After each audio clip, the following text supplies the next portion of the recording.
नमस्कार विद्यार्थी मित्र, मी Dnyaneshwar Chikhale, tool and die maker निर्देशक श्री साईबाबा ITI शिर्डी. आजच्या या लेक्चरमध्ये आपलं सर्वांचं स्वागत करतो. तर विद्यार्थी मित्र, आज आपण एका मेजरिंग इन्स्ट्रुमेंट संदर्भात माहिती पाहणार आहोत की ज्याचं नाव आहे आउटसाइड मायक्रोमीटर. की याचा उपयोग इंजिनिअरिंग क्षेत्रामध्ये विविध जॉबचं मापन करण्याकरता केला जातो. तर अशा या आउटसाइड मायक्रोमीटर संदर्भात आपण इंट्रोडक्शन अर्थातच प्रस्तावनेमध्ये माहिती पाहणार आहोत. तर इंजिनिअरिंग क्षेत्रामध्ये मोजमापनासाठी वेगवेगळ्या साधनाचा उपयोग करतात. त्यामध्ये एक ढोबळ मापन असेल, 2 सूक्ष्म मापन साधने असे वर्गीकरण केले जाते. तर यामध्ये स्टील रूल, व्हर्नियर कॅलिपर या साधनापेक्षा जेव्हा अधिक ॲक्युरेसीमध्ये मोजमापनाची आवश्यकता असते तेव्हा मायक्रोमीटर या सूक्ष्ममापक साधनाचा उपयोग करतात. मायक्रोमीटरच्या सहाय्याने 0.001 इंच ब्रिटिश पद्धतीमध्ये व मेट्रिक पद्धतीमध्ये 0.01 मिलीमीटर इतक्या अचूकतेमध्ये मोजमाप घेता येते. मायक्रोमीटरचे वर्गीकरण उदाहरणार्थ आउटसाइड मायक्रोमीटर, इनसाइड मायक्रोमीटर व मायक्रोमीटरच्या मर्यादेवरून करतात. उदाहरणार्थ आउटसाइड मायक्रोमीटर 0.25 mm. तर मायक्रोमीटर संदर्भात सांगायचं म्हटलं तर अशा या मायक्रोमीटरचा उपयोग हा जॉबची किंवा पार्टची बाहेरील मापे तपासण्यासाठी किंवा मोजण्यासाठी केला जातो. म्हणून या मायक्रोमीटरला आउटसाइड मायक्रोमीटर असे म्हणतात. असे हे मायक्रोमीटर हे 25 mm च्या फरकाने उपलब्ध असतात, जसे की 0.25 mm, 25-50 mm, 50-75 mm, 75-100 mm. तर या मायक्रोमीटरचे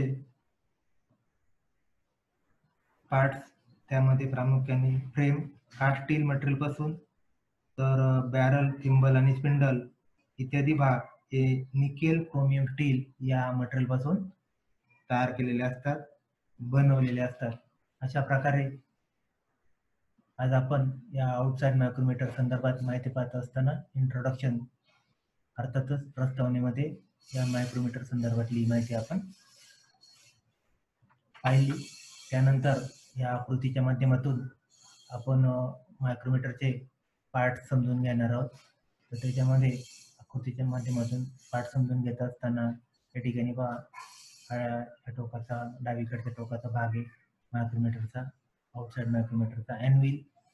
त्यानंतर हा शिया आकाराचा जो पोर्शन आहे, पार्ट आहे, त्याला फ्रेम किंवा बॉडी असं म्हटलं जातं. त्यानंतर हा पार्ट आहे त्याला स्पिंडल म्हटलं जातं. त्यानंतर या स्पिंडलला लॉक करण्याकरता स्पिंडल लॉक नट आहे या ठिकाणी. त्यानंतर हा पोर्शन आहे, हा पार्ट आहे, त्याला बॅरल किंवा स्लीव म्हणतात. त्यानंतर या बॅरल किंवा स्लीवच्या पाठीमागच्या भागाला थिंबल म्हणतात. त्याच्यानंतर पाठीमागचा जो भाग आहे या मायक्रोमीटरचा उजव्या बाजूचा त्याला रॅचेट स्टॉक म्हणतात. अशा प्रकारे आकृतीच्या माध्यमातून आपण आउटसाइड मायक्रोमीटरचे पार्ट्स पाहिले. त्यानंतर या पार्ट्सचं कार्य किंवा त्या पार्ट्सबद्दलचं वर्णन आपण पाहणार आहोत.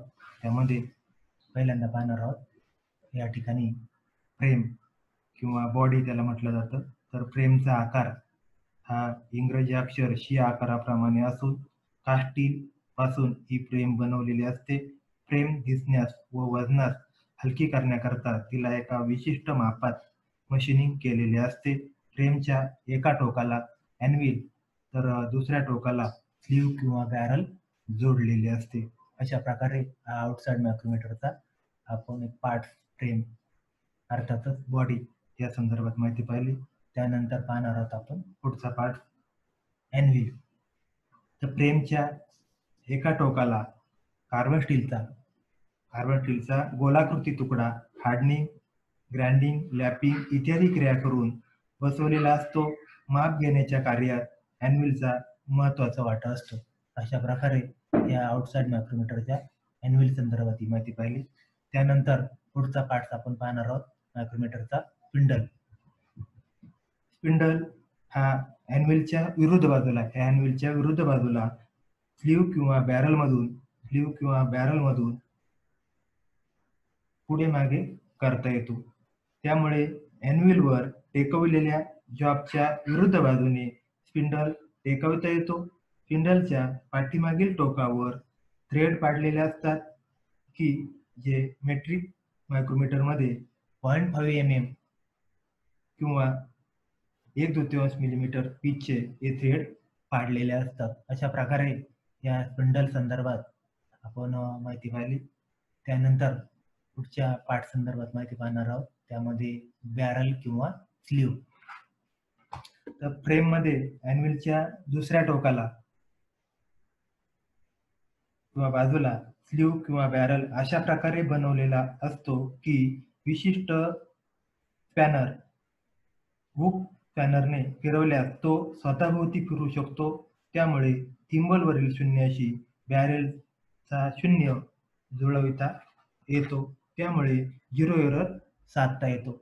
या शून्याचा आणि इथल्या बॅरल किंवा स्लीव्हवरील शून्य आपल्या शी स्पॅनरने जुळवता येतो एरर आले असेल त्यावेळेस. तर बॅरल आतून पोकळ असून त्यामध्ये थ्रेड बुश बसवलेले असतात. थ्रेडेड बुशला आतून व बाहेरील बाजूने मेट्रिक पद्धतीमध्ये 0.5 mm पिचचे थ्रेड पाडलेले असतात.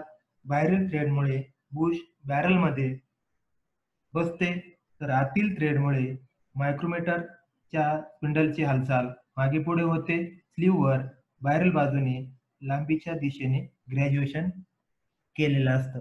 या स्लीव्ह किंवा बॅरलवर ग्रॅज्युएशन केलेलं असतं. 25 mm हे ग्रॅज्युएशन असतं. त्यानंतर आपण पाहणार आहोत पुढच्या पार्ट संदर्भात माहिती थिंबल. थिंबल हे स्पिंडलशी जोडलेले असते. त्यामुळे थिंबल फिरवल्यास स्पिंडल हा मागे पुढे होतो. थिंबल बॅरल भोवती फिरते. ही थिंबल ह्या बॅरल भोवती किंवा स्लीव्ह भोवती फिरते. थिंबलच्या बिवेल भागावर 50 खुणा केलेल्या असतात. प्रत्येक 5 भागानंतर 0, 5, 10, 15, 20 अशा प्रकारे 50 भागाचं मार्किंग किंवा त्याचे आकडे कोरलेले असतात. थिंबलच्या एका फेऱ्यामध्ये स्पिंडल हा 0.5 mm मागे पुढे होतो, कारण स्पिंडलच्या पाठीमागील भागावर 0.5 पिचचे थ्रेड पाडलेले असतात. थिंबल हाताने फिरवता यावा म्हणून यावर नर्लिंग केलेले असते. असे हे नर्लिंग केलेले असतं. त्याच्यानंतर मायक्रोमीटरचा पार्ट्स पुढील पाहणार आपण रॅचेट स्टॉक. तर रॅचेट स्टॉक हा भाग थिंबलला जोडलेला असतो. या थिंबलला हा रॅचेट स्टॉक भाग जोडलेला असतो. रॅचेट फिरवल्यास स्पिंडल फिरते. थिंबल हाताने फिरवून जॉबचे मोजमापन करते वेळी जास्त दाब पडून मोजमापामध्ये फरक पडू नये म्हणून थिंबलच्या पाठीमागील बाजूस रॅचेट स्टॉक बसवलेला असतो. रॅचेटने जो दाब दिला जातो तो योग्य प्रमाणात असतो. तेथे शक्तीचा उपयोग केलेला नसतो. त्यामुळे ॲक्युरेट माप आपणाला रॅचेट स्टॉकच्या सहाय्याने मिळत असतं. अशा प्रकारे आउटसाइड मायक्रोमीटरच्या रॅचेट स्टॉक पार्ट संदर्भात आपण माहिती पाहिली. त्यानंतर आपण मिळणार आहोत मायक्रोमीटरच्या पुढच्या पार्ट संदर्भात माहिती घेण्याकरता. त्याचं नाव आहे स्पिंडल लॉक नट. वस्तूचे माप घेताना स्पिंडल वस्तूवर टेकवल्यानंतर स्पिंडल हलू नये म्हणून स्पिंडलला लॉक करण्याकरता या लॉक नटचा प्रामुख्याने उपयोग केला जातो. अशा प्रकारे आपण या आउटसाइड मायक्रोमीटरचे वेगवेगळे पार्ट्स आणि त्याच्या संदर्भातली माहिती आपण पार्ट्स ऑफ मायक्रोमीटर म्हणून पाहिली. त्याच्यानंतर पुढचा मुद्दा एक पाहणार आहोत प्रिन्सिपल ऑफ मायक्रोमीटर. त्याच्यामध्ये मायक्रोमीटरचं तत्व स्क्रू थ्रेडच्या नट बोल्ट वर आधारलेलं असतं. पुन्हा एकदा मायक्रोमीटरचे तत्व अर्थातच प्रिन्सिपल हे स्क्रू थ्रेडच्या नट बोल्टवर आधारलेलं असतं. अशा प्रकारे हे प्रिन्सिपल आपण पाहिले. त्यानंतर आपण पाहणार आहोत मायक्रोमीटरचा लिस्ट काउंट. तर लिस्ट काउंट संदर्भात माहिती पाहत असताना आपण सुरुवातीलाच पाहिलं की या मायक्रोमीटरचा मेट्रिक पद्धतीमध्ये 0.01 mm लिस्ट काउंट असतो. तो पुढील पद्धतीने काढतात. त्याच्यामध्ये काढताना पहा स्पिंडलवर व स्लीवच्या आत, या स्पिंडलवर आणि या स्लीवच्या आत 0.5 mm पिचचे थ्रेड पाडलेले असतात. त्यामुळे स्पिंडल एका फेऱ्यात 0.5 mm पुढे मागे होतो. बॅरलवर 25 mm चे मार्किंग केलेले असते. या बॅरल किंवा स्लीववर 25 mm चं अशा पद्धतीने हे 25 mm चं मार्किंग केलेले असते. बॅरलवरील 0.5 मिलीमीटरचे थिंबलवर 50 भाग केलेले असतात. या थिंबलवर या 50 भागाचं मार्किंग केलेलं असते. त्याच्यामध्ये 0, 5, 10 अशा प्रकारे 45, 50 अशा प्रकारे ही मार्किंग त्या थिंबलवर च्या बिवेल भागावर केलेलं असतं. थिंबलचा एक फेरा होतो तेव्हा स्पिंडल 0.5 मिलीमीटर मागे किंवा पुढे सरकतो. तर थिंबलवरील 50 भागामध्ये, म्हणजे या थिंबलवरील 50 भागामध्ये स्पिंडल 1/2 mm मागे किंवा पुढे सरकतो. पहा 50 थिंबलवरील भागामध्ये स्पिंडल 1/2 mm मागे पुढे सरकतो. म्हणून थिंबलवरील एका भागामध्ये किती स्पिंडल मागे पुढे सरकतो तो म्हणजे लिस्ट काउंट होईल. म्हणून थिंबलवरील एका भागाची किंमत बरोबर 1/50 गुणिले 1/2 बरोबर 1 गुणिले 1, 50 गुणिले 2, 100 अशा प्रकारे 1/100. तर असा लिस्ट काउंट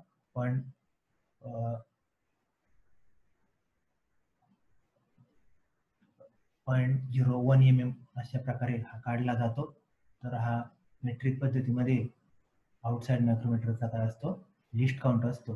लिस्ट काउंट म्हणजे त्या मायक्रोमीटरच्या, कोणत्याही मायक्रोमीटरच्या सहाय्याने घेता येणारं कमीत कमी माप म्हणजे लिस्ट काउंट होय. तर अशा प्रकारे या लिस्ट काउंट संदर्भात आपण माहिती पाहिली. त्यानंतर आपण पाहणार आहोत पुढचा मुद्दा. त्याच्यामध्ये पॉझिटिव्ह एरर आणि निगेटिव्ह एरर. तर त्याच्यामध्ये पहिला मुद्दा आपण पाहणार आहोत पॉझिटिव्ह एरर.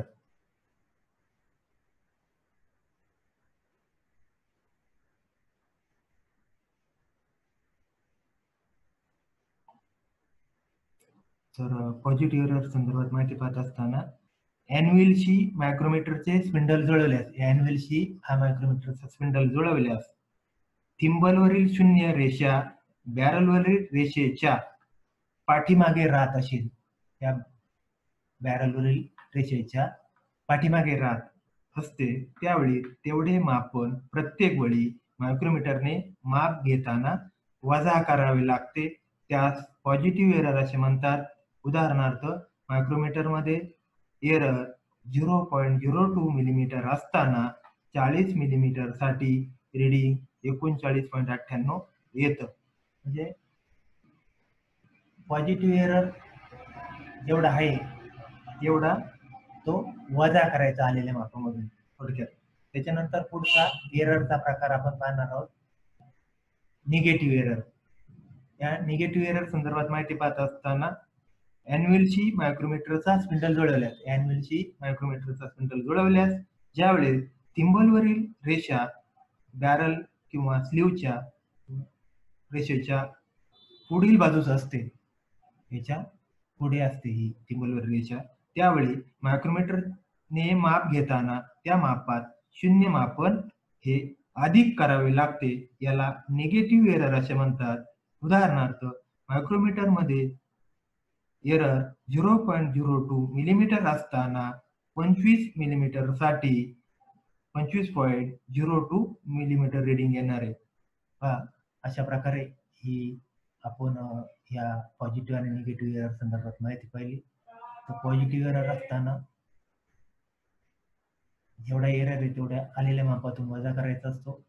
निगेटिव्ह एरर मध्ये घेतलेल्या मापामध्ये जेवढा एरर आहे ते तेवढे रिडिंग अधिक करायचं असतं. अशा प्रकारे या एरर संदर्भात आपण ही माहिती या ठिकाणी पाहिली. त्यानंतर आपण पुढचा मुद्दा पाहणार आहोत, रिडिंग इन मेट्रिक सिस्टीम. मायक्रोमीटरचं रिडिंग कशा प्रकारे घेतलं जातं त्याच्यामध्ये आपण पाहणार आहोत एक उदाहरण, एक्सरसाइज नंबर 1. आता या ठिकाणी ही जी मायक्रोमीटर दाखवलेलं आहे, मायक्रोमीटरमध्ये या ठिकाणी हा स्लीव किंवा बॅरलचा भाग दाखवलेला आहे आणि हा थिंबल दाखवलेला आहे. म्हणजे स्लीव किंवा बॅरल रिडिंग म्हणतात त्याला आणि याला थिंबल रिडिंग असे म्हणतात. आता या स्लीव किंवा बॅरलवर हे जे 0, 5, 10 अशा पद्धतीचं जे मार्किंग केलेलं आहे, 25 पर्यंत मार्किंग केलेलं असतं आणि खालच्या बाजूला सब डिव्हिजनचं मार्किंग केलेलं आहे याच्यावर, आणि याच्यावर थिंबलच्या बिल भागावर 50 भागाचं मार्किंग केलेलं असतं. आता ही रिडिंग पाहत असताना या मेन डिव्हिजन किती ओलांडलेले आहेत थिंबलने, त्याचबरोबर सब डिव्हिजन ओलांडले आहे किंवा नाही, आणि टोटल थिंबल डिव्हिजन यांची बेरीज ही करावायची असते. तर आता आपण उदाहरणामध्ये पाहणार आहोत. या ठिकाणी पहा 13 मेन डिव्हिजन आलेले आहेत, म्हणून 13 गुणिले 1. 13 कसे आलेले आहेत, हे 0. या ठिकाणी ही पाचवी रेषा 5, 6, 7, 8, 9, 10, 11, 12, 13 दिसतं. या ठिकाणी 13 mm, म्हणून 13 मेन डिव्हिजन गुणिले 1. मेन डिव्हिजनची किंमत 1 असते, म्हणून 13ला 1 ने गुणलं बरोबर 13 mm आलं. त्याच्यानंतर खाली सब डिव्हिजनच्या खुणा केलेल्या असतात. 13 नंतर एक छोटीशी रेषा दिसते पहा या ठिकाणी, तर एक सब डिव्हिजन म्हणून 1 गुणिले 0.5 या सब डिव्हिजनची किंमत असते, म्हणून 1ला 0.5 गुणलं बरोबर 0.5 mm. अशा पद्धतीने आलं. त्यानंतर थिंबलवर एक कितवी रेषा याच्याशी जोडलेली आहे या स्लीव किंवा बॅरलची, तर त्याच्यामध्ये पहा 5 नंतर इथं 10, 11, 12 आणि 13वी रेषा जळलेली दिसते, म्हणून 13 थिंबल डिव्हिजन बरोबर 13 गुणिले 0.01, म्हणून ते इथं लिहिलेले 0.13 आणि हे 13 mm, हे 0.5 आणि हे 0.13 अशा प्रकारे 13.63 mm हे रिडिंग या पहिल्या उदाहरणामध्ये आलेले आहे. अशा प्रकारे आपण हे रिडिंग पहिले समजून घेतले. त्यानंतर अजून एक उदाहरण आपण या आकृतीच्या माध्यमातून पाहणार आहोत. तर या ठिकाणी स्लीव किंवा बॅरल रिडिंग दाखवलेले, थिंबल रिडिंग दाखवलेले, 0.25 mm मायक्रोमीटरचा वापर करून आपण हे रिडिंग घेणार आहे. तर त्याच्यामध्ये मायक्रोमीटर इथे लिहिलेली आहे 0.25 mm, 12 मेन डिव्हिजन. आता या ठिकाणी या थिंबलवरील 12 मेन डिव्हिजन ओलांडलेले आहेत. 0, 5, 10 आणि हे 11 आणि हे 12, म्हणून 12 गुणिले 1 बरोबर 12 mm. त्याच्यानंतर खाली सब डिव्हिजन आहे, त्या 12 नंतर एक सब डिव्हिजन पण ओलांडलेली दिसते, म्हणून 1 सब डिव्हिजन गुणिले 0.5, म्हणून 12च्या खाली 0.50 लिहिलेले. त्याच्यानंतर थिंबल रिडिंग आपण घेणार आहे. थिंबलवरची कितवी रेषा या स्लीवच्या डेटम लाईनशी जोडलेली आहे ते पाहायचं आहे. इथं 10, इथं 15 आहे, 16, 17, 18 आणि 19वी रेषा, म्हणून 19 थिंबल डिव्हिजन आणि 19ला 0.01 mm गुणलेले आहे, कारण की जो लिस्ट काउंट असतो त्याने गुणायचं असतं. तर 0.19 या ठिकाणी आलेले. हे 12, 0.5 आणि 0.19 यांची बेरीज आली 12.69. अशा प्रकारे हे काय आलेलं आहे, याचं रिडिंग आलेले आहे या आकृतीवरून. अशा प्रकारे हे रिडिंग आपण दुसऱ्या उदाहरणामध्ये पाहिलं. त्यानंतर आपण पळणार आहोत पुढच्या उदाहरणाकडे, की ज्यामध्ये देखील एक रिडिंग दाखवलेले आणि प्रश्न पर्याय सुद्धा दिलेले या ठिकाणी. 1.64, 1.85, 1.89 आणि 1.84. त्याच्यामधलं कोणतं उत्तर बरोबर आहे या आकृतीच्या माध्यमातून आपण पाहूया. तर त्याच्यामध्ये हे दिले एन स्केल, म्हणजे त्याला स्लीव रिडिंग, थिंबल रिडिंग असं म्हटलं जातं याला. आता त्याच्यावर स्लीव रिडिंग किती पहा, इथं 0 आहे, 1 आहे, 1 मेन डिव्हिजन, 1 गुणिले 1 mm बरोबर 1 mm. आता या ठिकाणी सब डिव्हिजन देखील सुद्धा दिसते खालच्या बाजूला, एक सब डिव्हिजन आहे, म्हणून 1 गुणिले 0.5 बरोबर 0.5 लिहिलेले. त्यानंतर थिंबलवरील कितवी रेषा या स्लीव किंवा बॅरलवरील रेषेची जोडलेली आहे, तर इथं 0, इथं 10 दिसतंय, 11, 12, 13, 14वी रेषा, 14 थिंबल डिव्हिजन 14 गुणिले 0.01 mm. तर 0.14 या ठिकाणी दिले. 1 अधिक 0.5 अधिक 14 अशा प्रकारे हे 1.64 mm या ठिकाणी काय आलेले आहे. या तिसऱ्या उदाहरणामध्ये ही रीडिंग आलेली आहे. अशा प्रकारे आज आपण आउटसाइड मायक्रोमीटर संदर्भात ही 3 उदाहरणं त्याच्यामध्ये आपण पाहिलेली आहेत. तर विद्यार्थी मित्र, आज आपण आउटसाइड मायक्रोमीटर संदर्भात माहिती पाहत असताना आउटसाइड मायक्रोमीटर संदर्भात प्रस्तावना, इंट्रोडक्शन, आउटसाइड मायक्रोमीटरचे पार्ट्स, लिस्ट काउंट आणि वेगवेगळी उदाहरणं, त्याच्या अगोदर पॉझिटिव्ह आणि निगेटिव्ह एरर संदर्भात माहिती पाहिली. विद्यार्थी मित्र, व्हिडिओ पाहिल्याबद्दल आपले मनपूर्वक धन्यवाद.